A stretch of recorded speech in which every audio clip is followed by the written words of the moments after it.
iOS 26 update ಈಗ ಪಬ್ಲಿಕ್ಗೆ available ಇದೆ. So iPhone user ಸೆಟ್ಟಿಂಗ್ಗೆ ಹೋಗಿ ನೀವು ನಿಮ್ಮ ಐಫೋನ್ ಅನ್ನ ಅಪ್ಡೇಟ್ ಮಾಡ್ಕೊಬಹುದು. ಆದ್ರೆ ಒಂದ್ ನಿಮಿಷ, ಈಗ ರೀಸೆಂಟ್ ಆಗಿ ಅಪ್ಡೇಟ್ ಮಾಡೋರಿಗೆ ಈ ರೀತಿ ಎಲ್ಲ ಪ್ರಾಬ್ಲಮ್ ಬಂದಿದೆ. ಅಂದ್ರೆ ಡಿಸ್ಪ್ಲೇ ಆನ್ ಆಗಲ್ಲ, ಸೊ ಡಿಸ್ಪ್ಲೇ ಮುಂದಕ್ಕೆ ಹೋಗಲ್ಲ, ಹಂಗೆ ಲ್ಯಾಗ್ ಆಗೋದು, ಸೊ ಅಲ್ಲಿ ಮೇಲೆ ಗ್ರೀನ್ ಡಾಟ್ಸ್ ಬರೋದು, ಸೊ ಈ ರೀತಿ ಪ್ರಾಬ್ಲಮ್ಸ್ ಎಲ್ಲ ಬರ್ತಾ ಇದೆ. ಸೊ ಆದಷ್ಟು ಒಂದು ತಿಂಗಳು ಹೋಲ್ಡ್ ಮಾಡಿಬಿಟ್ಟು ಆಮೇಲೆ ನೀವು ಈ ಒಂದು iOS 26ಗೆ ನೀವು ಅಪ್ಡೇಟ್ ಮಾಡ್ಕೊಬಹುದು. ಸೊ ಸರ್ವಿಸ್ ಸೆಂಟ್ರಿಗೆ ತಗೊಂಡೋಗೋ ಬದಲು ಆರಾಮಾಗಿ 2 ತಿಂಗಳು ನಿಮ್ಮ ಹತ್ರನೇ ಇಟ್ಕೊಳ್ಳೋದು ಬೆಟರು.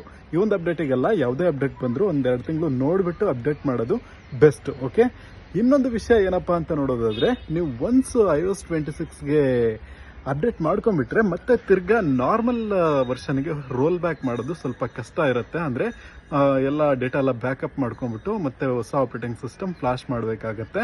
ಸೊ ಅಷ್ಟು ಪ್ರಾಬ್ಲಮ್ ಇದೆ. So iPhone users be careful. ನಿಮ್ಮ ಫ್ರೆಂಡ್ಸ್ಗೂ ಶೇರ್ ಮಾಡಿ, ಐಫೋನ್ ಇಟ್ಕೊಂಡಿರ್ತಾರಲ್ವಾ, ಹುಷಾರಾಗಿರಲಿ.